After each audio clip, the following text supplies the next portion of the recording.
Hello everyone. Today we learn about glycolysis. Glycolysis के 10 steps होते हैं. पहले हम स्टेप्स को याद करेंगे, फिर हम उनके डिटेलिंग के बारे में जानेंगे. तो ग्लाइकोलिसिस में सबसे पहले होता है ग्लूकोज. ग्लूकोज से बनेगा ग्लूकोज 6 फॉस्फेट. फॉस्फेट को हम रिप्रेजेंट करेंगे पी से. फिर हमारे पास बनेगा फ्रुक्टोज 6 फॉस्फेट. फिर फ्रुक्टोज 1,6 बिस फॉस्फेट. उससे हमारे पास बनेगा धप. और फिर हमारे पास बनेगा 3 पागल.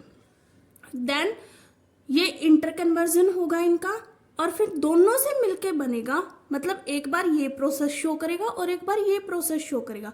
इसलिए हमने आगे के जितने भी स्टेप्स हैं उनमें 2 से मल्टीप्लाई कर रखा है. Next we have the 1,3 bisphosphoglyceric acid. Then we have 3 PGA. यहाँ पे PGA की फुल फॉर्म है phosphoglyceric acid. Then we have 2 PGA. 2 PGA में हमारे पास क्या है? Phosphoglycerate. Then we have PEP. PEP की फुल फॉर्म है फॉस्फोइनोल पायरुवेट. और देन उसके बाद हमारे पास लास्ट स्टेप है पायरुविक एसिड का. तो हम याद करते हैं. ग्लूकोज से बना हमारे पास ग्लूकोज 6 फॉस्फेट. मतलब यहाँ पे ग्लूकोज में फॉस्फेट का क्या हुआ है? एडिशन. वो भी कौन सी पोजीशन पे? 6th पोजीशन पे.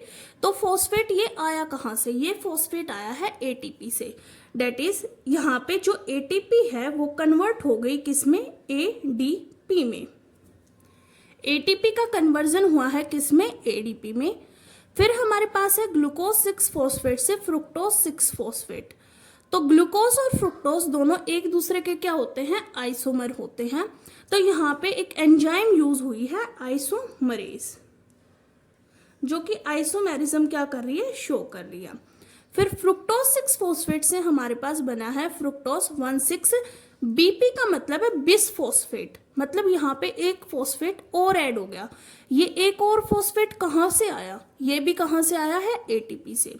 तो यहाँ पे भी ATP का कन्वर्जन हुआ है किसमें? ADP में.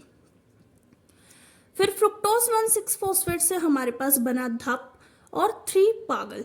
धप की फुल फॉर्म हमारे पास होती है डाईहाइड्रोक्सी एसीटोन फॉस्फेट. 3 पागल की फुल फॉर्म है 3-फॉस्फोग्लिसरल्डिहाइड. और फिर इन दोनों का आपस में क्या हुआ? इंटर कन्वर्जन हुआ. यहां तक हमारे पास कितने स्टेप्स हो गए? 5 स्टेप्स हो गए. इन 5 स्टेप्स को हम क्या करते हैं? दोबारा याद करते हैं. ग्लूकोज है, ग्लूकोज से बना ग्लूकोज 6 फॉस्फेट. ग्लूकोज 6 फॉस्फेट से फ्रुक्टोज 6 फॉस्फेट. फिर फ्रुक्टोज 1,6 बिस फॉस्फेट. और देन धप और 3 पागल. और फिर इन दोनों का क्या हुआ? इंटर कन्वर्जन हुआ. 6th स्टेप में हमारे पास आता है कि 1,3 बिसफॉस्फोग्लिसरिक एसिड. 1,3 बिसफॉस्फोग्लिसरिक एसिड से हमारे पास क्या हुआ? 3 PGA फॉस्फोग्लिसरिक एसिड. मतलब यहाँ पे बिसफॉस्फो था, मतलब 2 फॉस्फेट थे, लेकिन यहाँ पे हमारे पास क्या है? एक ही फॉस्फेट है. तो अब क्या हो गया? उल्टा हुआ. अब ATP का क्या हुआ है? यहाँ पे फॉर्मेशन. ऊपर जो स्टेप्स हमने देखे थे वहां पे क्या हुआ है? ATP का कंजप्शन. अब ये स्टेप 2 टाइम्स रिपीट हो रहा है, तो मतलब 2 ATP यहाँ पे क्या होंगे? हमारे पास फॉर्म होंगी. 2 ADP मिलके यहाँ पे क्या बना देंगे? हमारे पास 2 ATP का फॉर्मेशन कर देंगे. देन उसके बाद हमारे पास 2 PGA बना. ये सेकंड लास्ट स्टेप है. इसमें हमारे पास क्या होता है? वाटर क्या होता है? रिमूव. यहाँ पे हमारे पास एक एंजाइम यूज होती है जिसको हम कहते हैं एनोलेज एंजाइम. फिर हमारे पास क्या है? फॉस्फोइनोल पायरुवेट से पायरुविक एसिड बनता है. यहाँ पे लास्ट स्टेप में भी हमारे पास 2 ATP का क्या होता है? फॉर्मेशन हो जाएगा. 2 ADP से हमारे पास क्या बनेंगे? 2 ATP का फॉर्मेशन होगा. And one more important thing, इस वाले स्टेप में जब हमारे पास धप और 3 पागल जब कन्वर्ट होते हैं 1,3 बिसफॉस्फोग्लिसरिक एसिड में, हमारे पास क्या होते हैं? 2 NADPH2 हमारे पास क्या हो जाते हैं? ऑब्टेन होते हैं. There are some important points about glycolysis जो कि NCERT में गिवन है और हमें याद करनी है. पहली बात, जो ग्लाइकोलिसिस है उसको हम क्या बोलते हैं? EMP पाथवे बोलते हैं.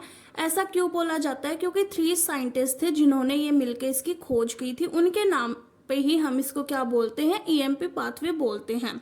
E फॉर एम्बिडन, M फॉर मेयरहोफ और P फॉर पार्नस. जो ग्लाइकोलिसिस होता है वो हमारे पास पार्शियल या फिर इनकम्प्लीट ब्रेकडाउन होता है किसका, ग्लूकोज का।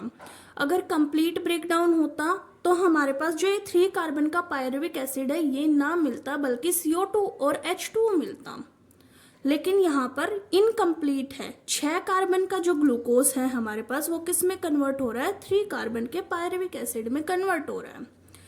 और ये एक यूनिवर्सल स्टेप है, ग्लाइकोलिसिस का स्टेप यूनिवर्सल स्टेप है जो कि एरोबिक और अनएरोबिक दोनों में टेक प्लेस करता है। फोर्थ हमारे पास क्या होता है, प्रोकैरियोटिक में भी होता है ये और यूकैरियोटिक में भी होता है। और ये जो प्रोसेस है ये कहाँ अकर करती है, ये वाली प्रोसेस अकर करती है हमारे पास साइटोप्लाज्म में। एनसीईआरटी में एक पॉइंट गिवन है कि glycolysis is the only process which take place in the anaerobic organism, जो कि एनसीईआरटी के बिहाव पे बहुत ज़्यादा इम्पोर्टेंट है, किसके लिए, नीट के लिए। इसमें नेट गेन होता है 2 तो पायरुवेट का, 2 एटीपी का, 2 NADPH2 का। टोटल हमारे पास जो एटीपी प्रोड्यूस होती हैं ग्लाइकोलिसिस में वो 4 एटीपी होती हैं, 2 हमारे पास इस वाले स्टेप में, 2 हमारे पास इस वाले स्टेप में। Total ATP produce are 4, but हमारे पास गेन कितना है, टोटल नेट गेन कितना है, 2 का है, क्योंकि 2 एटीपी हम ऊपर 2 वाले स्टेप में क्या कर चुके हैं, यूज कर चुके हैं। और हमारे पास जो एक NADPH2 होता है, अगर ETS साइकिल परफॉर्म होती है, इलेक्ट्रॉन ट्रांसपोर्ट चेन अगर हमारे पास परफॉर्म की जाती है तो इससे हमारे पास 3 ATP क्या होती हैं, प्रोड्यूस होती हैं। Thank you very much and please like, share and subscribe the channel.